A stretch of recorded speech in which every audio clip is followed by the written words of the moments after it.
So we'll try this out and see how it goes. All right, so with these Q&As, I pretty much leave them open to the students. Just to answer questions, we'll go through examples. If you need a book, I'll be right back.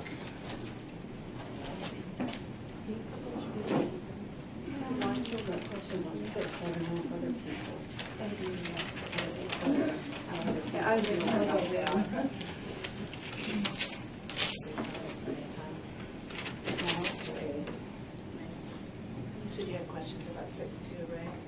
I think 6. The later effect.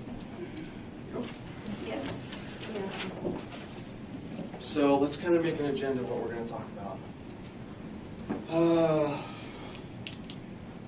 Amy, I gotta figure out a way to determine the difference, because if I recall right, both your last names start with H, right?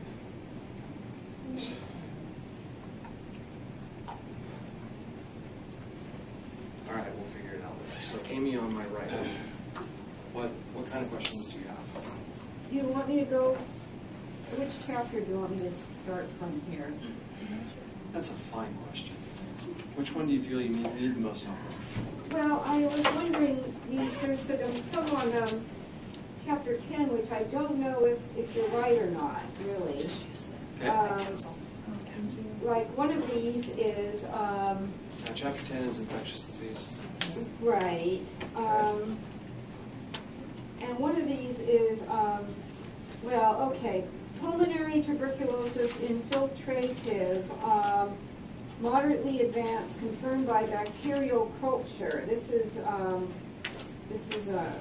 one of the test questions. And yours was missing a digit. It should have an additional digit. I put the page number down as to where you can find this. Could you read that page number for me? Oh, page 740. For you, it's 740. Okay. But I always go by the code. Yeah, it is completely right, because I manually enter those in. So. Right. Well, you should have put another digit there, because that's what it says in the book. Yep, you're right. And we saw that a granulocytes was not mentioned there. It was mentioned elsewhere, and I can't refer, but. I had a question on the tuberculosis one as to why it was tuberculosis fibrous of the lung versus tuberculosis of lung infiltrative 11.0. Yeah, you're kind of asking the same question I am, I believe. Well, no, that's what she's saying is, when she says an extra digit, she's saying it should be 011.04, or, yeah, which would make it tuberculosis of the lung infiltrative, not found by microscopy, but found by bacterial culture. Yes, and the one that I believe I've marked as right is you marked as wrong. No, I think you're right on that. So Oh, I'll have to go through and I'll have to fix those. Okay, so I can And point manually that grade out. them. Well, everybody does. So now let me bring up a point, because this is something that I harp on in all my coding classes.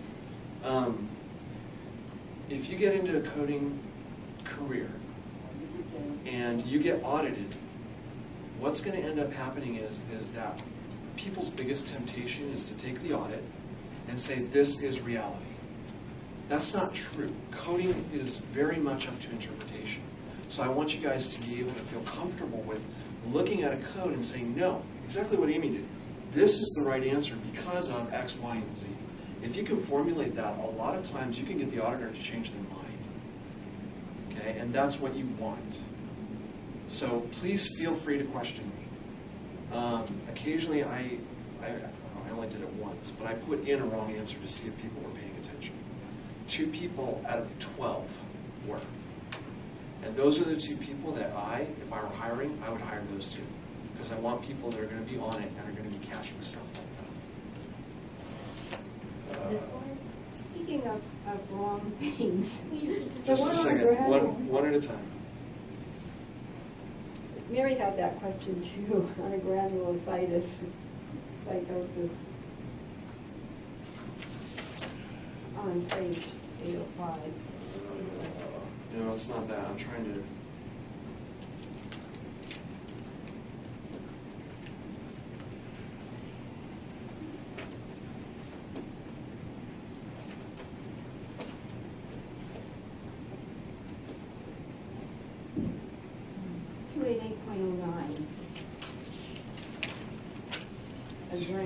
Granulocytosis, page 805. Well, remember, I've got a different book than you. Yeah, I so- just took for the students if they want it. 288.1. Page 805.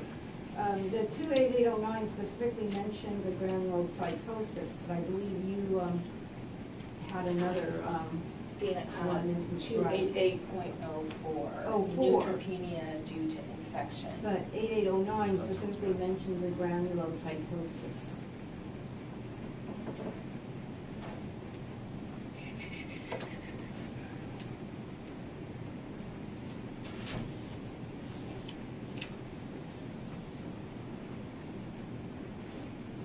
And what Okay, question so- was pertaining to?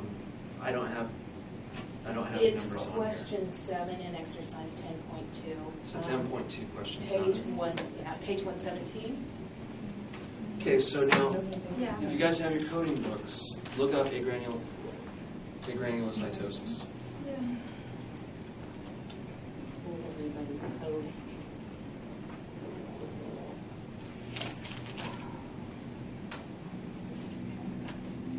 All right.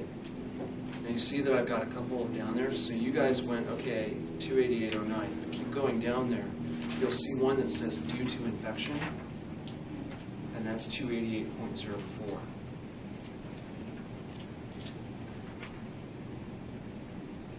I guess that was, because I did have that as which would it be since you're already coding HIV, but you would Well, still go with the infection rather than? You would, because what you're trying to communicate to the insurance company is that, hey, I've got this disease. This disease is due to an infection. If you put the HIV code, that does not say Okay. that it's because of the infection. I see. But if you say that it's the agranulocytosis due to an infection, then you put HIV, now you're saying this is why there's agranulocytosis. So you have to include both? Both. You need to include both, right? Right. And then just not worry that agranulocytosis is not. Right, because if you'll notice, if you look at agranulocytosis in the index, it says see also neutropenia. You're right, I missed that. Okay. So they're kind of synonyms. Yeah, that makes sense. Okay? Yeah. Amy, does that make sense? Yes, you have to put that as due to. Yes. And then I had a couple other questions on that. Okay, well, I think it's your turn. I think, on exercise 10.1, question 7 on page 114, you have sepsis due to MRSA, and I did 41.12, which I think is Hold on a second, let's,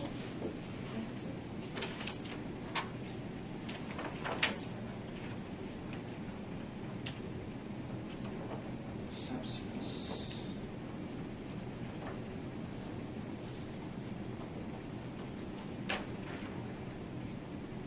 Does the problem say whether it's localized or general?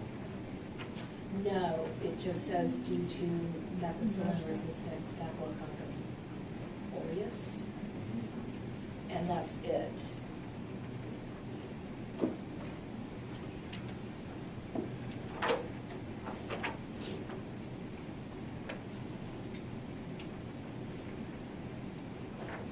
Okay, so basically all I'm doing is I'm looking up sepsis, making sure there isn't anything that's more specific. Which is 95.91. So far, that's what I've got, yeah. I have 038.12. Okay, so sepsis, code first, underlying infection. So, read me the problem again.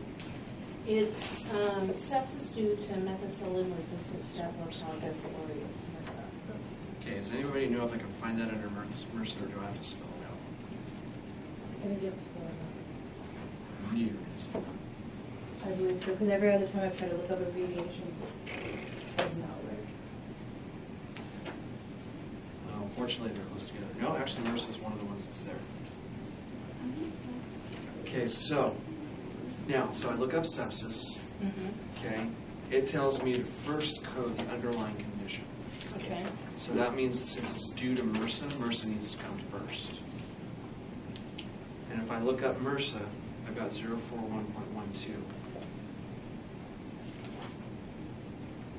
Which is the answer I gave, but Okay. the answer that, So let me hold the thing. Do you have what the answer is? yeah, Nicholas? 38.12. Oh, 38.12. This is 038.12 here. It's methicillin-resistant Staphylococcus aureus septicemia. Okay.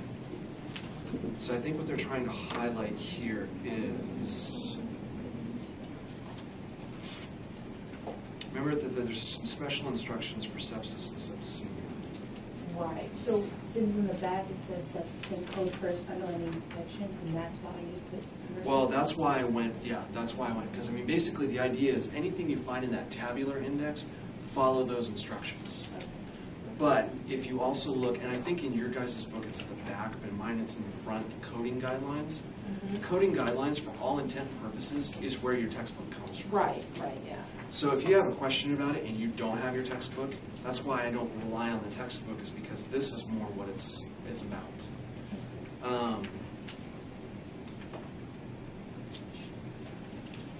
And so, sepsis and septicemia, if you look under chapter 1, sorry, I mixed up. So, section 1C, 1B, A, which I'm sure you guys know exactly where that is. Well, Yeah, I exactly. have methicillin-resistant Staphylococcus aureus conditions. Is that what you're talking about? Selection and sequencing of MRSA codes? That sounds about right. I haven't gotten that far. Oh, here we go, I see it. It's page 13 in our book. Okay. So now when a patient is diagnosed with an infection that's due to MRSA, and that infection has a combination that includes the causal organism, septicemia or pneumonia, assign the appropriate code for the condition. For example, 038.12, MRSA. Do not assign code 041.12. So 38.12, but not 41.12.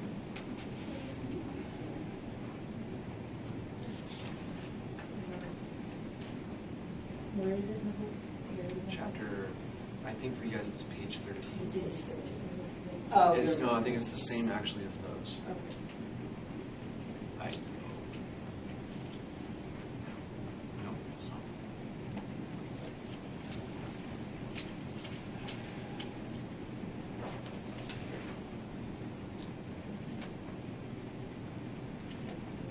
No, this is going to be back to chapter 1.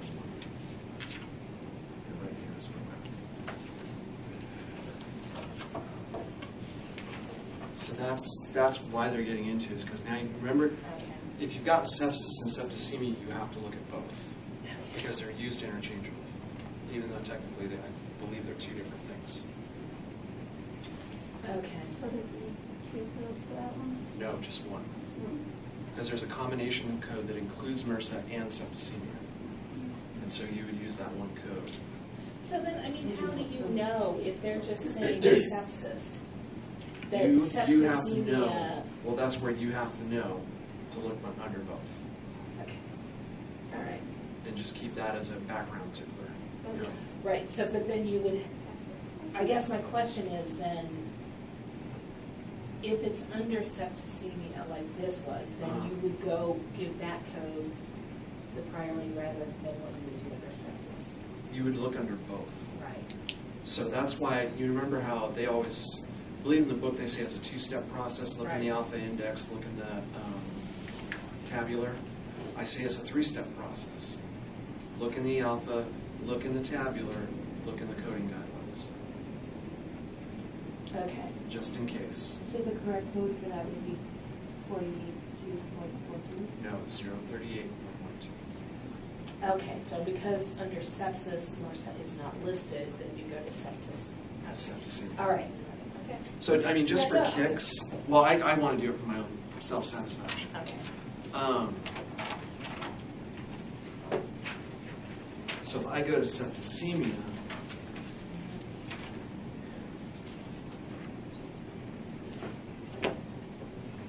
yeah, Okay, yeah. and then I get to staphylococcal aureus, methylosis, and resistant. It's right there, 038.12. Yeah, no, yeah. And I would have stopped right there and said, okay, I got a combination code because I got sepsis due to MRSA.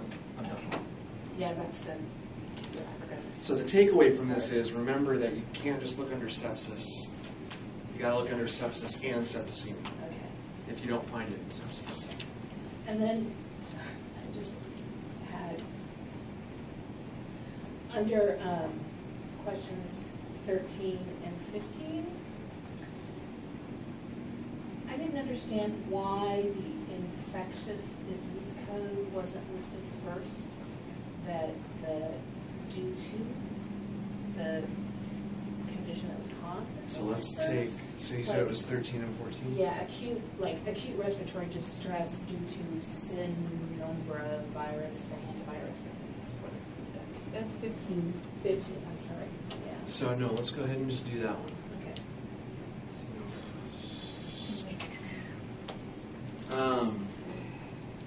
They said the Cynomolgus virus was the same as the hantavirus.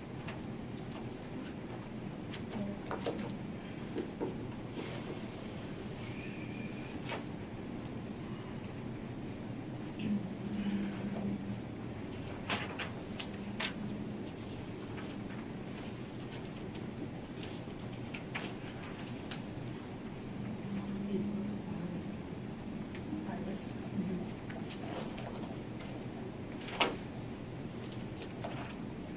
Yeah, that's where I'm looking. I'm still not seeing it. What did they say it was the same as? Hanta, but I think I found it under, under infection.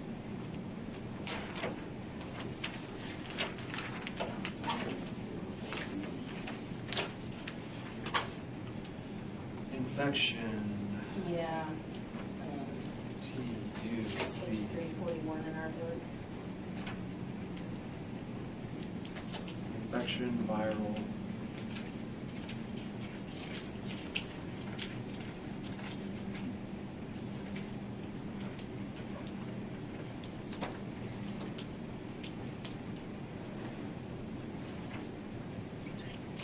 Which one did they say it was the same as? When you look up the virus, it's the hantavirus. Okay. So that's 0791. I have Cynomolgus virus at 079.81.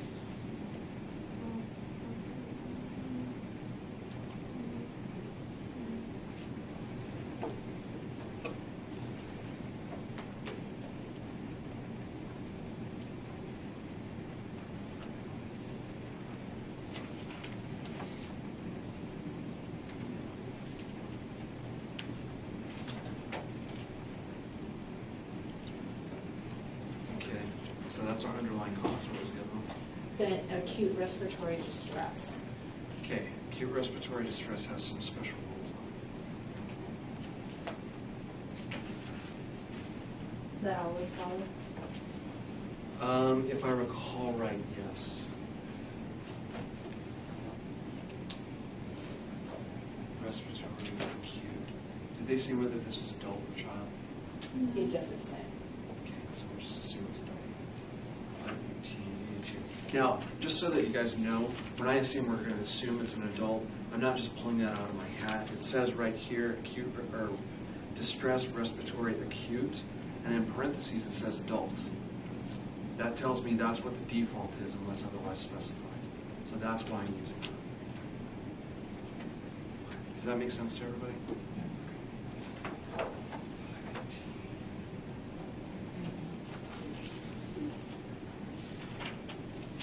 What was it 51882?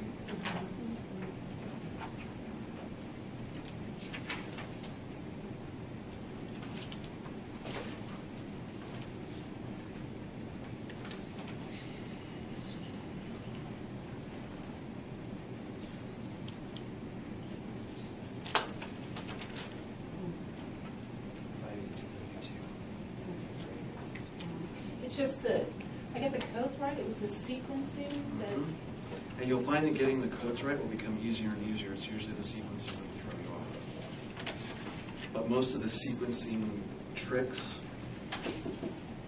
are in here.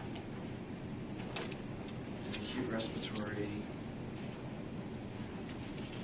And acute respiratory is 51882, and according to the test, it says that goes first. Right.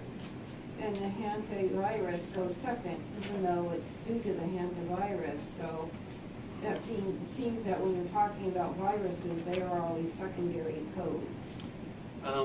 I'd be careful about making generalizations like that But there is unless no- you can support it in the guidelines.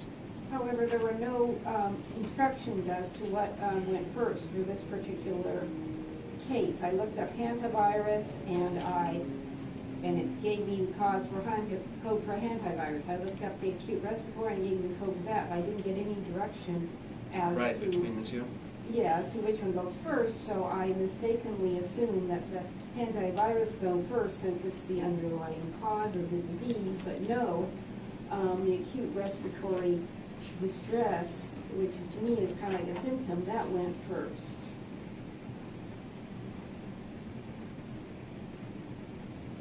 I thought symptoms went second, but for some reason on the test, it said that the 51882 acute respiratory distress goes before the virus. Yeah, see, I see a whole bunch of things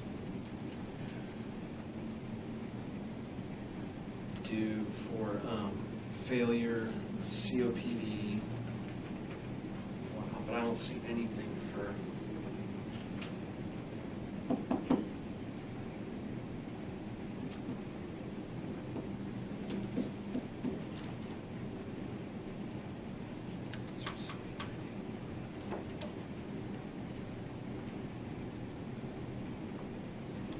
Are you looking for respiratory distress? I'm looking all over the place. If you're looking for respiratory distress, you just look under respiratory distress. No, I found the code. I'm looking at the guidelines. Okay. So that's HIV, septicemia, sepsis, MRSA, and then we get into neoplasms. So, I'm wondering if they're not actually using the right guidelines.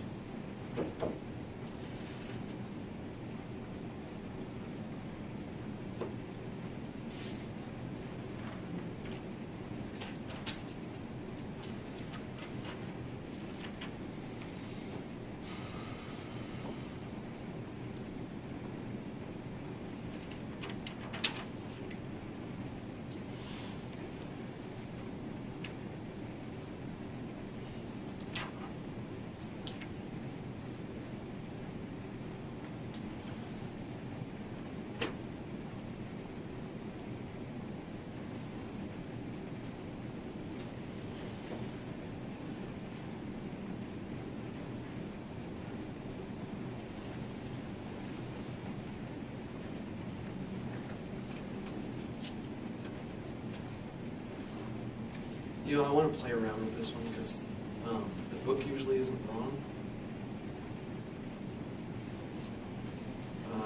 But I can't find any supporting documentation in that. yeah, and there was a second one too, where the sequence was different, and I couldn't figure out why. On page 6 of the guidelines, it says, number 6, etiology manifestation conventions. There's a section on that, and it seems like acute respiratory distress would be a manifestation, and they're saying that coding the underlying condition first, which seems to support that the Right. hantavirus. And see, that's what I'm saying is that when I can back it up with that, I feel much more comfortable. Yeah. And I'm not finding anything that would lend me to believe that they could actually support flipping it. And so that's where I'm kind of stuck. Although, So you're looking at the section 6 of the guidelines, right here, which is the etiology and manifestation convention? yeah, well, that one's one that I already know. Yeah. Okay, that's kind of the default, but there are chapter-specific guidelines, like what we looked at for MRSA. So I was looking for something similar for either acute respiratory distress or for the hantavirus, but I didn't see it anywhere. The only thing that I see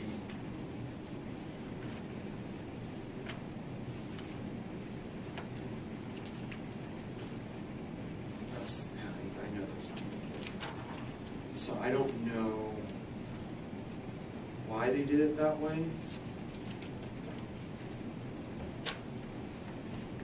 Would you happen to know whether the acute respiratory distress is an integral part of the hantavirus? No, it's two different codes, that much I know.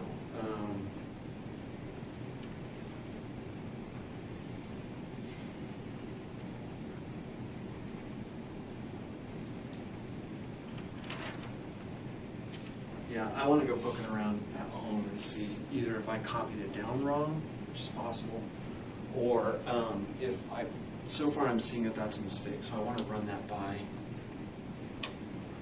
people.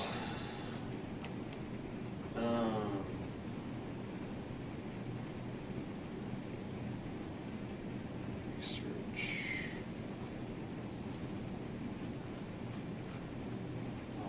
Which one was that one? 10.1, question 13. And then let's look at the other one. It's also on the test. Keep in mind those are homework assignments. Yes. Yes. All I've done is go through the book and put those on the computer. They call them quizzes, but really I've just taken your homework assignments and put them on the computer to make it easier to do. But let's look at 13. Acute, is it EMPYEMA? EMPYEMA due to group B streptococcal infection. And so it was similar type of thing.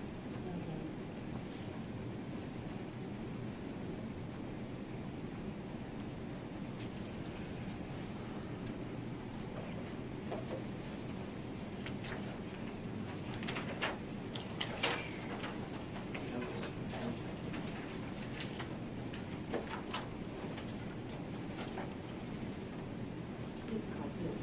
It's got a different sequence. So, run the question by me again, now that I got it in front of me. Acute emphysema due to group B streptococcal infection. Yes.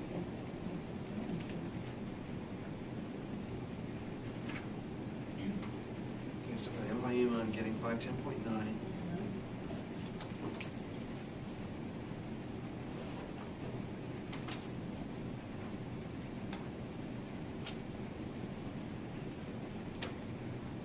Use additional code to, okay, so take a look at 510.9. Because I think I know where this is going to go.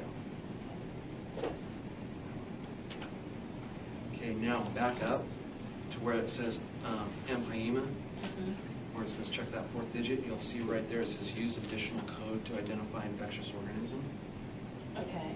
Use additional code means whatever the additional code is, that's second. Oh, okay. Now, I had already looked at the other one for something like that, and I didn't see it. Okay. But just to make sure, it was due to what? Strep B? Yeah. 041. I just want to look it up because I mean,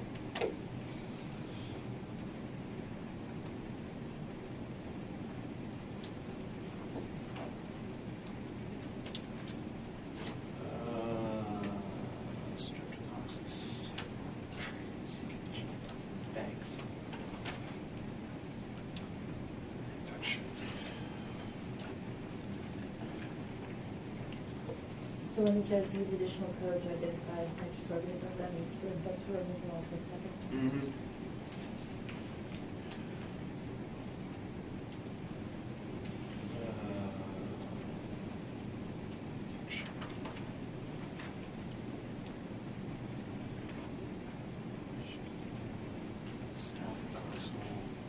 Streptococcus B, right? 41.2.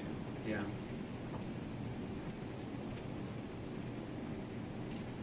So this is why we look things up in the tabular index as well, is to catch these little instructions. Because if you look over at the strep B, you can kind of infer it because there's a note up underneath 041 that says this category is provided to use as an additional code to identify the bacterial agent. Okay? Not all the time is it. Sometimes it's only under specific circumstances where they'll flip the order. So that's why it's important that every code that you get, don't just take it out of the alpha index. Look it up in the tabular. Because those kind of instructions are not always in the alpha. I did. It's that remembering to go all the way back up to the top to the first three numbers, Yeah. 3 digits. Okay. Okay, that makes sense. And then that other one, I need to sit down and play with it a little bit longer. Because that makes me nervous that I can't find.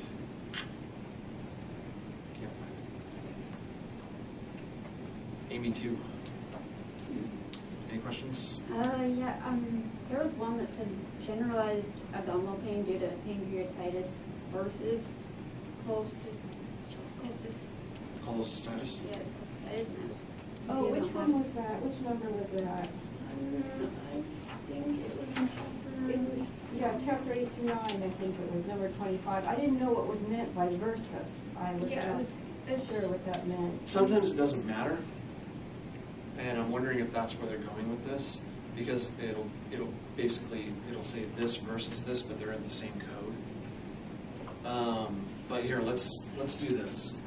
So it was, what was it again? Generalized abdominal pain? Yeah.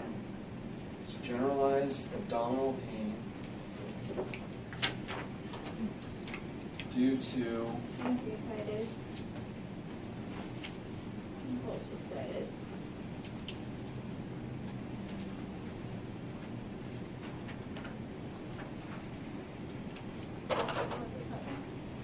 Chapter 9. So the pain, okay, so the general abdominal pain, that one's going to be fairly easy.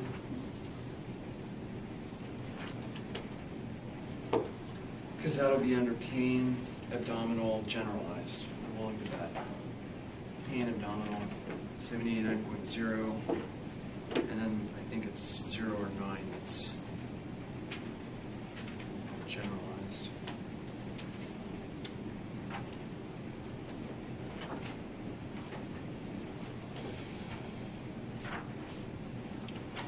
$7089.07. Okay, so we know that essentially is one code. What did I say, it was 789.07? Yeah. So that's one.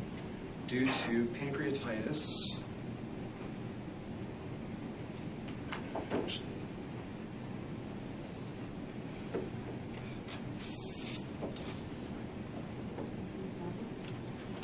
pancreatitis, acute, hemorrhaging, recurrent, cystic.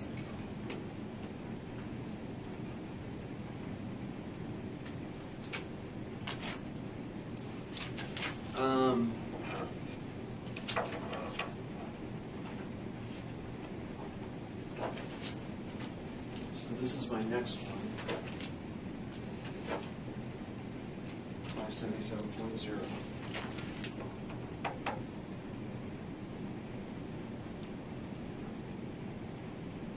Make sure I copy that down right. Okay. Why are we assuming it's acute? Because if you look just up above it, we don't know whether it's acute or chronic, so we have to go with what the default is. And the default is at 577.0. But there's also a 577.9, unspecified disease of the pancreas. Unspecified disease. Oh. But we know the disease, we just don't know whether it's acute or chronic. I see. So you remember how I said that what's in parentheses is default? The other way to do that is you go up to one level net, the next level up. So I'm under pancreatitis, I can't find anything. Well, there's a code right next to pancreatitis. 577.0. That's my default code if I can't find anything else underneath it. You guys see that?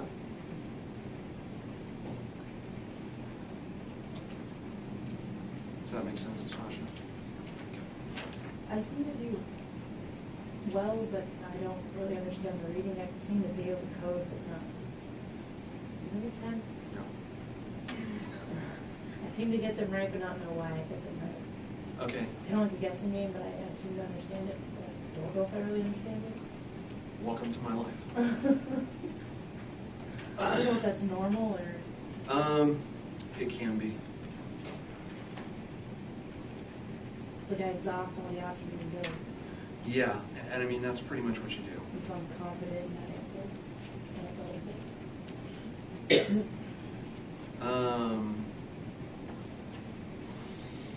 Okay, then I want to look at the cholecystitis. Now, let me tell you that my first gut reaction to when I see pancreatitis versus cholecystitis is that nothing has been confirmed. And so my gut tells me I wouldn't code either one of those. All right, now if this is me, I don't know what the right answer is. I'm kind of coding on the fly here. I think it had 3 different codes.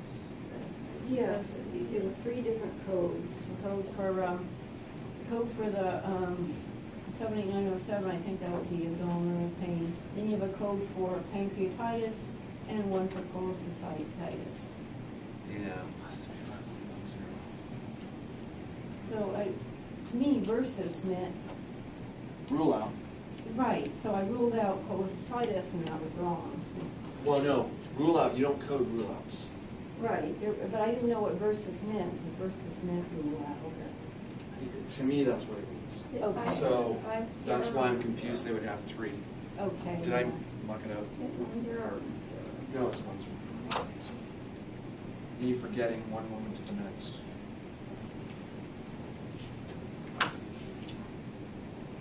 Okay, now I want to look these up in the alpha and see.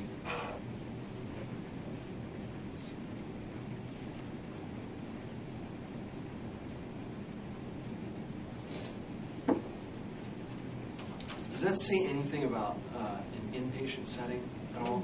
No, and that's also one of my questions on here is, because some of them I did code on an outpatient, but how do you know if they don't tell you? Assume it's outpatient. And the reason I say that is because this is an outpatient coding program. But I think when I did that, You got in the answer, trouble. yeah, it was inpatient. I can't remember, I did it, wasn't it? I don't forget.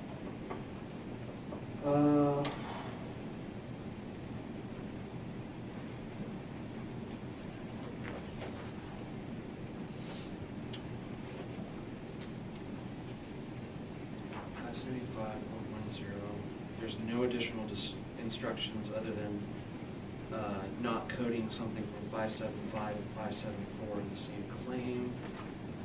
577.0. Nothing. Other than it's just acute pancreatitis. And then my abdominal pain.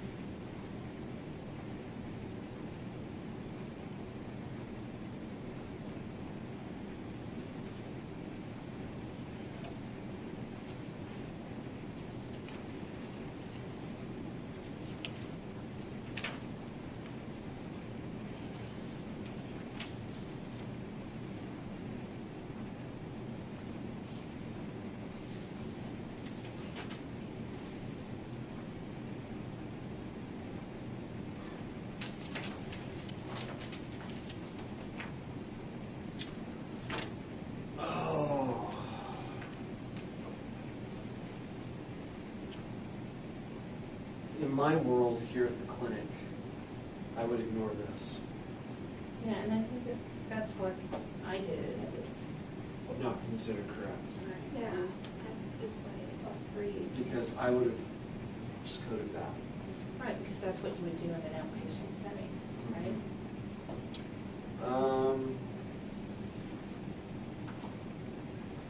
Here, let me see.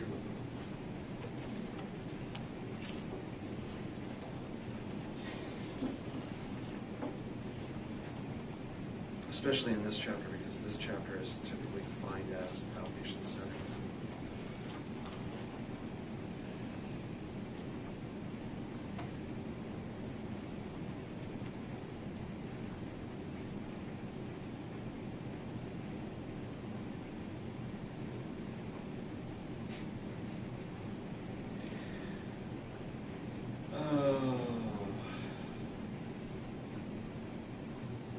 Okay, I will give credit for either one. Because in an inpatient setting, that is correct. Right. Okay, but in an outpatient setting, it's not. It would just be the And why? coding guidelines. So the coding guidelines specifically state that if at the time of discharge, you have a complaint and you have different conditions that you think are most likely to create that, you code it as if they were. So in an inpatient setting, if it's this versus this, you code both. If it's an outpatient setting, you don't. Because coding guidelines specifically say you do not consider, these are called rule-outs, probables, likelies, anything. Okay? Only the definite. Only the definite. If this would have said abdominal pain due to pancreatitis, now you code it. Okay. There's no probable or likely. That is definitely what's causing the abdominal pain. And it doesn't matter if you put pancreatitis or the one first? No. So, I mean, if those two are flipped, the only reason I would say keep it in this order is because it's the Yeah. order that it's written. For sure, this needs to go first, the abdominal. And question 9 is the same, chest pain, probably angina pectoris. So I just coded chest pain unspecified, assuming that you've done an outpatient setting, you wouldn't code. So you say you could do probably, but you could. No. For outpatient, you would not. That last problem that we were just doing, was that 10.113? 9.1, 15. So outpatient. Let's look at the Outpatient, you don't code if it's probable or So outpatient. possible Right. versus. Which, I mean, here, now, I'll tell you this is that when I'm teaching physicians, which that's my primary job, I tell them to still include that in the note. Because from a medical perspective, if heaven forbid they go out and they get hit by a bus, okay, we have a really good record of what their thought process was in terms of they think it was this or this or this or this or this, and the likelihood of each one. I see that a lot. It's only like 3 lines, but it means a lot because now, as a coder in particular, if I look at something and they say, you know, I really think this is cancerous, okay, that means a lot more, especially when we get into CPT coding and coding office visits. That means that the risk is a lot higher and it changes the code. Right. Whereas if he just lists somebody's got a pain or an abdominal mass and that I don't have that list of probables, they call it differentials, okay? I have to go with the least, you know, unless there's something to give me an indication that it's bigger than that, all right? So I like them having it in there. Now, doing that and teaching students, it makes it really hard to get you guys to see that you don't code that stuff, and it makes it more difficult. But medical legally, I think it's a lot better to have it in there. So you cover all bases, basically. Not really. It's more just, I want an indication of what you're thinking. That's what I tell physicians. I want an indication of what you're thinking. If I have that, it means a lot more to me and it means a lot more to your colleagues, as opposed to if you're just trying to shortcut. A lot of physicians have the concept that documentation is to get paid. They do it for billing purposes. It's not. It's a communication tool. So trying to get them to understand what to communicate becomes a very important part of my job. Okay? What was the other? Chest pain, probably angina pectoris. And it was saying that it was actually angina? Uh-huh. I think it's because in the beginning of the chapter, it talks about if the patient is an inpatient. I don't know. Yeah, If they don't say in the question, Yeah. whether to assume it's inpatient or and outpatient. because, That and I was kind of went something with the else I was same gonna thing do. you said, that it's Doing supposed to be outpatient. outpatient, so that's what I went with.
And what they are, and I'm like, oh, great. I have some down in my book. Well, I tried to do that, I'm like, I can't go back and look at them, like, no. I don't know why. Is there a way you could do that, make it so we could review the questions and not just doing the test? Because that's one of the things I'd like, is if I can see what the actual right answer was, like, instead of just like right after doing it. I monkeyed around, I did that last quarter, or not last quarter, but with the previous class. And unfortunately, I can't do that because what people end up doing is taking the shortcut, and they go through and don't answer anything, and copy down the answers, and then go back through it again, and put in the right answers.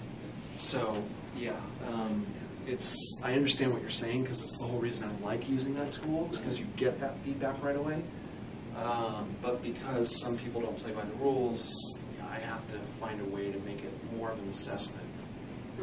There's Yeah, a more way to of an review instruction. afterwards, like after we complete it. Like, you know, like review our like results versus that. What you can do There is it is. after you take the test, it will tell you the right and wrong answers, and you could do a Control A and copy the information in Notepad, and you'll have a copy of all the ones you got wrong, and you can study that. That's what I do. But I mean, like going back into it, like if I want to go back in today and review chapter 1. I don't I don't know. know. If I can do that. I don't think, I tried to, and Yeah, I don't know if you can. If you can copy it to your Notepad and copy it to your computer, you can go over what you've gotten wrong. I will look at, I'll see if there's a way you can do it without copying and pasting, because that is a lot of time. It's more space on your computer. And more files on your